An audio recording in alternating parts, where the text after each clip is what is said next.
Hello everyone, and welcome to the Connecticut Council of Language Teachers Distance Learning VideoCast. This VideoCast is focused on elementary school. Our goals for today are to provide supports for language teachers who are working in a distance learning environment, to identify some resources that may be helpful during distance learning, and to unite many languages through one voice. So we will be having contributions from teachers of a variety of different languages today. Our agenda for today is some brief introductions, and then we will have a presentation by Kazumi Yamashita-Iverson, and we have a second presenter, Dori Conlon Perugini, and then we'll have some closure and questions. First, I'd like to introduce your facilitators today. I'm Jessica Haxey. I'm supervisor for New Haven Public Schools. I spent most of my career teaching pre-K through 5 Japanese, but I've taught all the grade levels, and now I supervise all the grade levels. I'm the Seal of Biliteracy Coordinator for COLT, and I'm President-elect for ACTFL for 2021. Hi, Rebecca. Hi. Can you introduce yourself? Yeah, I'm Rebecca Aubrey. I am a Spanish teacher in South Windsor Public Schools, where I teach 7th grade Spanish. I'm also the Advocacy Coordinator for COLT and the 2019 ACTFL National Teacher of the Year. Woohoo! Thank you, Rebecca. So first we're going to talk to Kazumi Yamashita-Iverson. Forgive me, I'm playing with our bar here so you can see all of us. Kazumi is a Japanese teacher at Maloney Interdistrict Magnet School in Waterbury, Connecticut, and she has taught pre-K through 5 and is currently teaching 1st, 3rd, and 5th grade. And she is the only one of us who managed to get up her beautiful video background so that her virtual background, so she's actually sitting amongst cherry blossoms while the rest of us look like we're sitting in our homes. Hi, Kazumi. How are you today? Good. How are you? Pretty good. Can you tell us a little bit about what distance learning looks like in Waterbury Public Schools right now and what you're planning on doing with your classes? Yes. So our district is still figuring out what we are going to do for online learning. So at this moment, we don't have any directions. So, so now I am just using my Maloney Google site, which we had this for a long time, and I'm just using it. And we also have weekly Zoom sessions started last week. So I am going to talk about the Google site. All right, should we check that out? That would be great. Okay. So this is our Maloney Google site. You can create it really easily. We just upgraded to the new Google site from classic site because in this way people can see this even on the phone. The other one, the old one, they couldn't see it on the phone. So this is the update we had to make. We put the stuff here. They can download or they can watch the video. It's very easy. This is today's calendar. That is we create this video using PowerPoint and screen recording, and we upload this every day so they can practice some daily routine at home. Should I click it for a second? Yeah. And we'll see just a minute of this. In here. Oh, that's very similar to what you do in class. It's exactly the same thing we do. So we are going to ask, 何月ですか? Like, what's the month? And like, we try to give some pause so they can answer at home, hopefully. And at the end, every day we put some small news in Japanese. So like this one, my colleague made this, but she is talking about the cherry blossom flavor food in Japan because it's very unique. So every day we try to add some cultural stuff in there, and we speak in English also.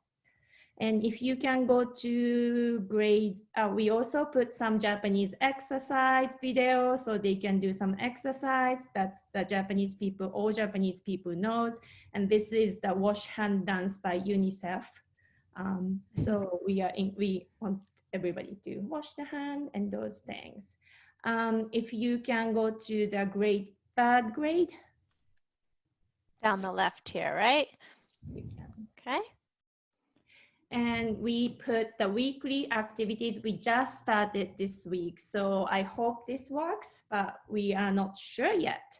I'm still learning how to make, I used Padlet for free, and Jessica told me about this, so I started right away, and it's fun. Kazumi, how many minutes per week do you normally teach the students? We teach 25 minutes class 3 times a week for each grade. The pre-Ks, they do 30 minutes once a week. So that's our expectation. So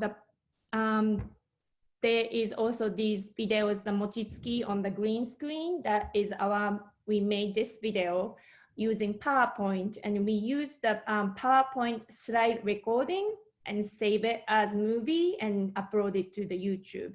So when we make the video, we use either screen recording, and that way you can see the cursor, so students know what we are pointing. But this is for vocabulary practice, so we just use the PowerPoint slide recording, and you don't see the cursor, but you hear the voices. So you recorded this, oh, I'm sorry. Did you record this directly in PowerPoint using the recording feature? And then what did you use to upload it to YouTube?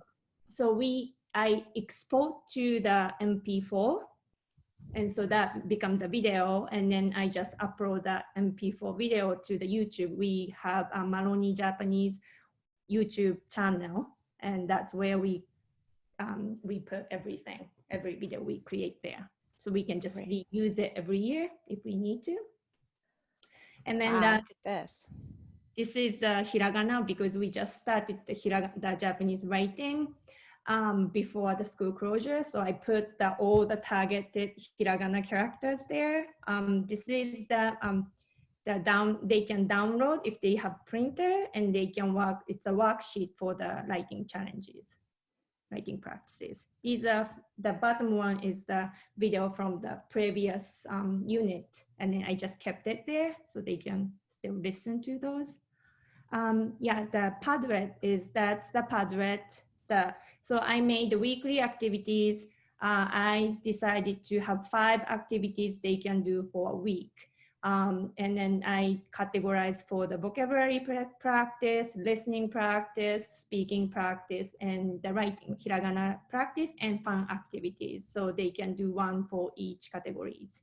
And there are the videos, and we made a Google form. They can answer the questions, the writing, and then they can do origami. And then I put the directions. If they make origami, they can send me the picture of their creation and those things. So that's our Padlet. So it's right there. Sorry, I think it's, so shall we go back to the slideshow, or is there something else you wanted to show us on the site? That's good. And at the end of this presentation, Kazumi, we're going to give everyone your site address so they could check it out as well, right? Sure. Yeah. Great. So there's the Padlet, a bigger picture. So I can embed this Padlet in our Google site, or I can email the link to the family so they can see this screen at home if they just click the link. And then so Padlet is Padlet. Something we discovered that some of our elementary school teachers in New Haven are using as well. Yeah. Sorry to interrupt you, Kazumi. There you go. Thank you. And then the other thing we started last week is the Zoom meeting, but we call it Japanese gathering. So it's not Monday. It's if they want to, they can. This is kindergarten we just did this morning. We invited classroom teachers also. So it was more about meeting and checking each other up. We will try to do some Japanese activities next time, but the first time we just did is how we taught the students how to use Zoom functions. So like how to mute microphone, how to unmute the microphone, and ask what they did for last 2 weeks and those things. So it was fun. The parents are really loving it. And those are young kids, so usually the parents are there too. So it is actually a great advocacy for our program. So did any of the teachers participate? we had 3 teachers out of 4 classes, so that's pretty good. And Wow. you see the number at the bottom, we have 37 participants, and we have 80 kids in kindergarten, so it's a pretty good number. Oh, great. Yeah. All right. So, well, does anyone else want to ask Kazumi a question? I've been dominating the questions for Kazumi here. I just had a question about how often you're posting or updating the information to that website. Like, what kind of burden is that on you in terms of how often you're doing updates? So the first 2 weeks, I was trying to figure out what I can do. And so I was uploading every day, but I figured it's too much for the parents and it's too much for us too. So I decided to do the weekly activity. So at least they have whole week to do that activity. So my goal now is we will update every week one thing, one Padlet weekly activity. And also we update the daily calendar every day. That's the only thing we would try. Thank you so much. I think you are in such good shape because you already had that Google site built. Could you just quickly say, do you think that if someone's new to this, how difficult is it to build a Google site like that? Google site is pretty simple. So like if you just go to the Google site and then just follow the directions, it's very simple to embed videos and the data and stuff. The only thing is like if you upload the document from Google Drive, you need to make sure that the Google document is public. Like usually we keep it for ourselves, so it's private, but you need to set it as public, otherwise they won't see it. So that's the only thing I found out after I upload it, and then they say they cannot see anything. Right. So Because as far as from you, what you can tell, it seems like you can see it, right? Until right. someone else looks at it. Right. Great. And if your school district does use Google, which almost all of them do, if you go to the little waffle in the top of your Google Drive, you can almost always, they allow you to make your own sites within that domain. So you can find sites as an icon and make Google sites. One thing I like about Google Sites too is it's even with using with teachers, I like it better than Google Drive because you can just post things on it and then people have to download it to mess with it. Versus if you're all just sharing something in Drive, people can, kind of change each other's documents very easily, even by mistake. But a site acts like a website and just keeps those things exactly in the spots you want them and everything. And thank you so much. That was very helpful. Can Another I just question, say something? Rebecca? I just kind of wanted to make more of a comment about something that I think we need to constantly keep present in our mind. And that is, I liked how you used Zoom as a check-in and kind of took the academic expectations off of it, but just that genuine kind of connection with the kids and bringing the families in, but just those questions of how are you doing and how is everybody? And, of course, teaching the norms of Zoom are important, but I think something really critical we need to keep very present here is that we are checking in on our students and seeing how we're doing and making that human, that nurturing connection that we normally do when we're in school. So I really admire that you did that, and it's very neat that the families were also involved in it. I had, today's our workshop day, so we're not supposed to be assigning new work today, but my students begged me to hold a virtual meet with them to play games. And so at 11 this morning, I opened it up to all 120 of my students, and I had about 25 show up, and we just played games. And I already got feedback from a parent about how meaningful that was to her daughter. It was so, and then it was great that many teachers doesn't know how to use Zoom. So for the classroom teachers, that was their first time doing Zoom with students. So we are kind of showing teachers what we can do using Zoom. So like we are also leading the teachers in that way. So like we are helping each other to really do something like to go forward. So that was the good part also. And Dory, you wanted to say something? Yeah, I was going to say that on a school-wide level, we asked for parent feedback. And one of the common themes that we noticed is that the students are really missing the social aspect of school. So we've all been encouraged to look for ways to bring that social aspect. So I was really inspired by, because I'm a little intimidated running a Zoom meeting with all my kids, you know, in another language. It's an intimidating thing, but I was really inspired by how you did that. And having just kind of a time to play for me. Right. So thank you again, Cosme. That was very informative. And now we're going to move on, and Rebecca will be introducing our next presenter. So Dory, thank you so much for taking the time out to join us today. For those of you who don't know her from the Twitterverse, Dory is an elementary Spanish teacher in Glastonbury, where she's currently teaching grades 1 through 3. Welcome, Dory. Hi, so great to be here. So the first question I had for you, we know that distance learning looks very different all across the state. Cosme has let us know that her district hasn't quite figured it out yet. What's it looking like in Glastonbury? So in Glastonbury, we were told to maybe start planning on what distance learning might look like. And then Friday, we were asked to have our students take home all their materials that they might need. And by Monday, we were up and running. So it's a different experience. We are very lucky in Glastonbury that all of our students have one-to-one devices with iPads. And our district also provided internet for those students who don't have internet already at home. So in the elementary schools, in at least grades 1 through 3, most classrooms are already set up using Seesaw. And our district did move to the paid for Seesaw for Schools accounts, which gives us a few more benefits. In our upper grade levels, they're mostly using Google Classroom. Although the specialists, for the most part, are still using Seesaw.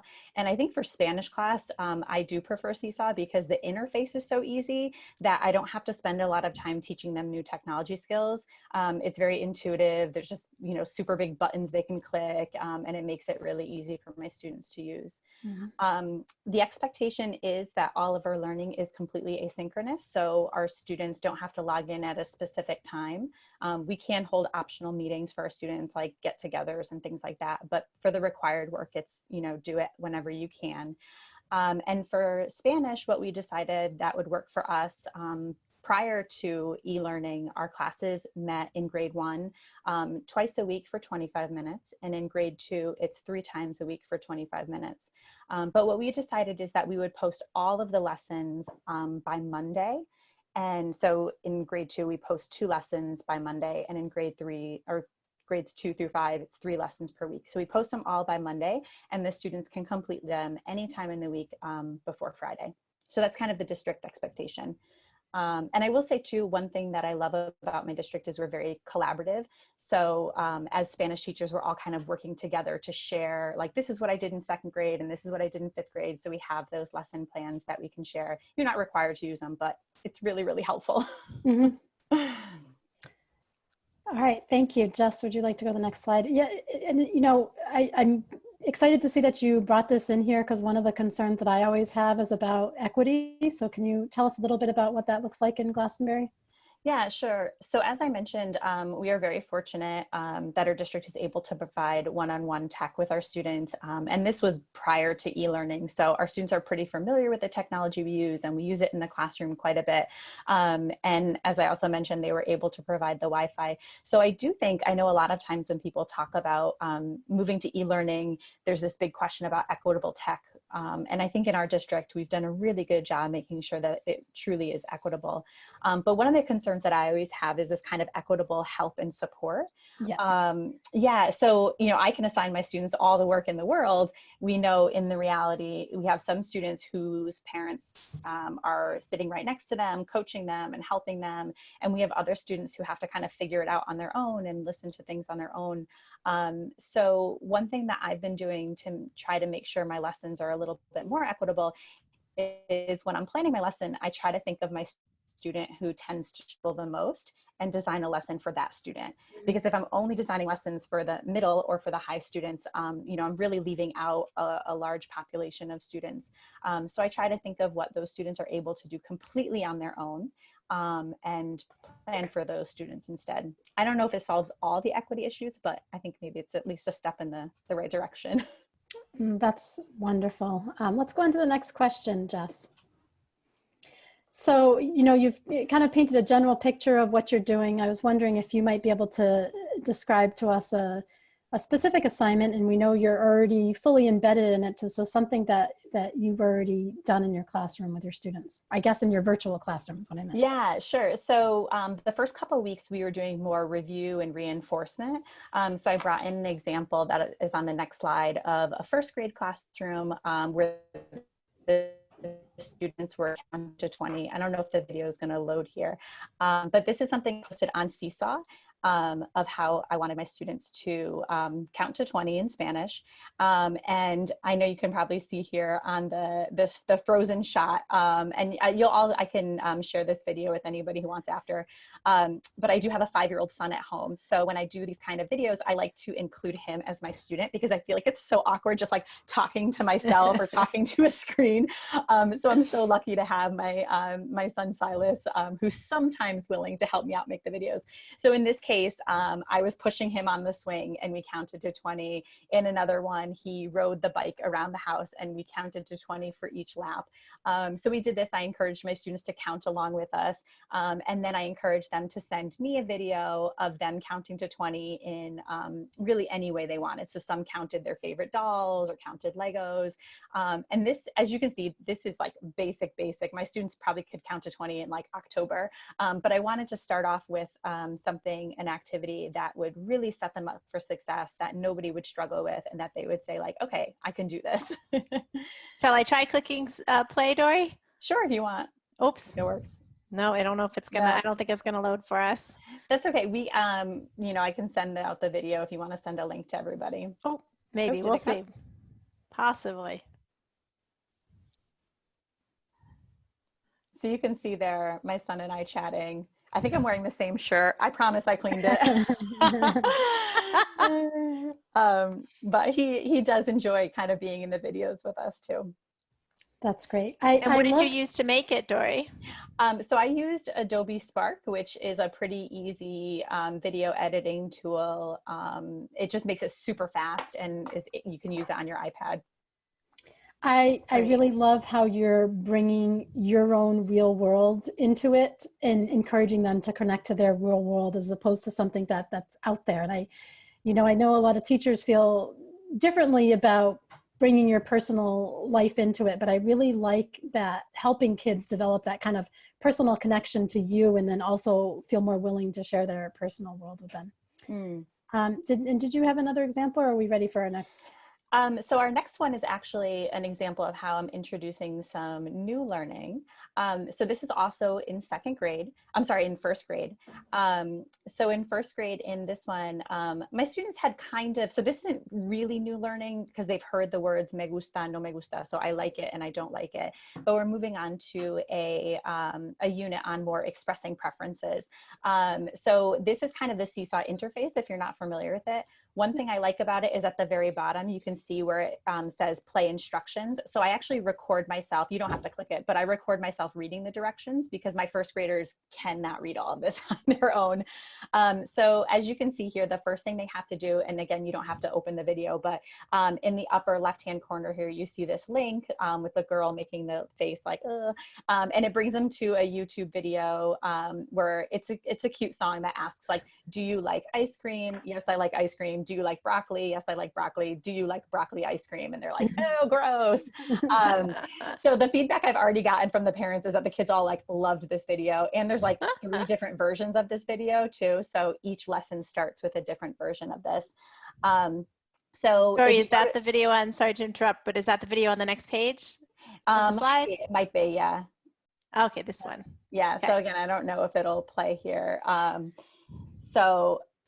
It's really cute, and my own sons like love this video, so they think it's hilarious. So you can see here. but I do try to bring in some more authentic context and things. And this is a video, it's available in English. I think it has other languages as well. But it's something I like. And at least it makes it a little more fun.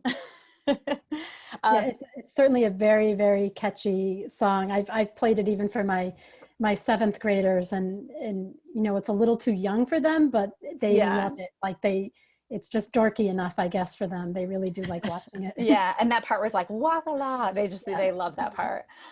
If you go to the next slide, so that's kind of how I introduce the me gusta and no me gusta. And then this is a very, very simple activity where the students on Seesaw have to look at the bottom and they see el gato, el perro. Some of those words they know, other words they can intuit just by looking at the emoji, and they just simply have to sort it by whether they like it or they don't like it. And then if you go to the next activity or the next slide, so that was day one of learning. So day one was watch the video and then just sort these whether you like it or not.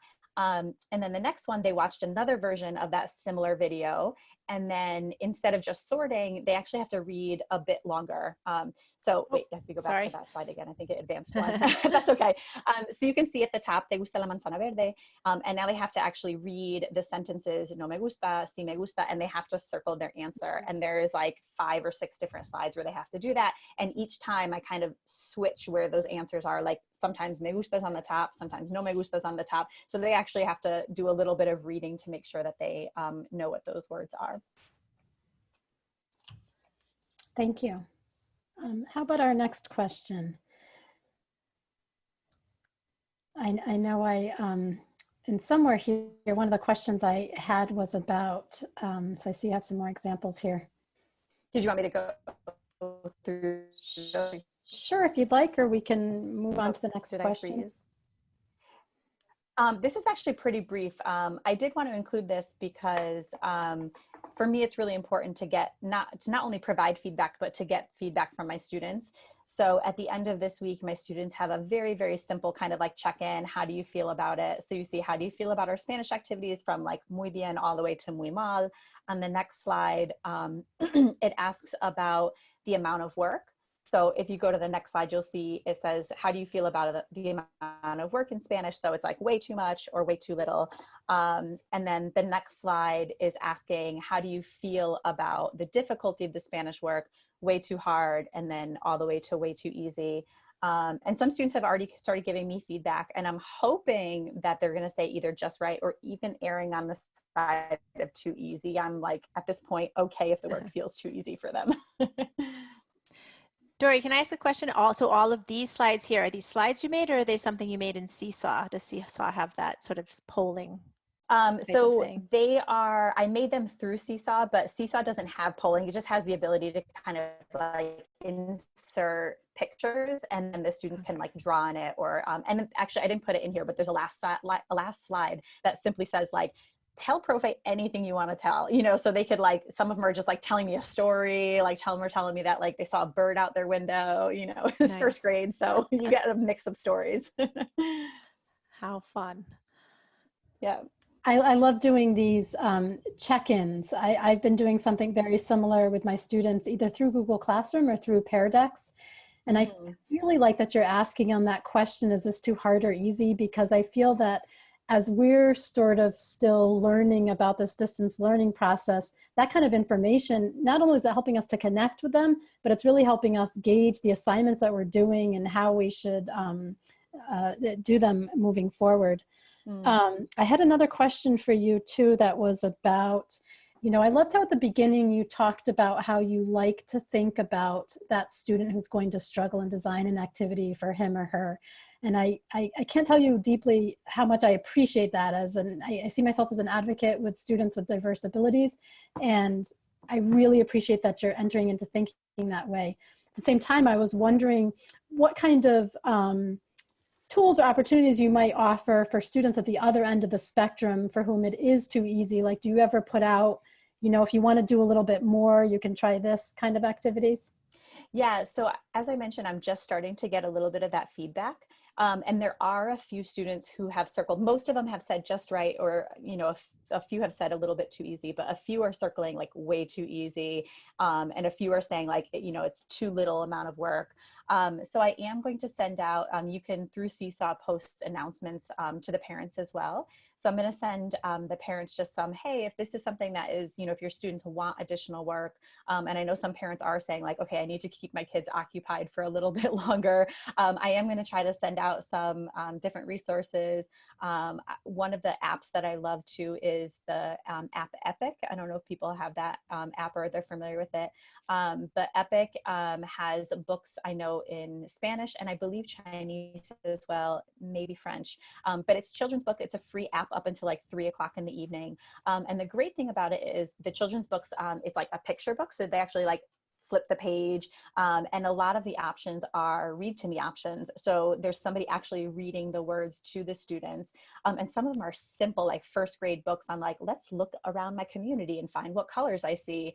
And some of them have like full blown audio books in Spanish, which are great for my heritage speakers if they want to read a book in their native language. So that's one of the things I'm going to EPIC, Dory? Yeah, Epic? EPIC. And I know it's available on the iPad. I believe it's available on desktop versions as well. Thank you. That's Thank great. you. That sounds It's a wonderful. really great resource. I'm glad it exists.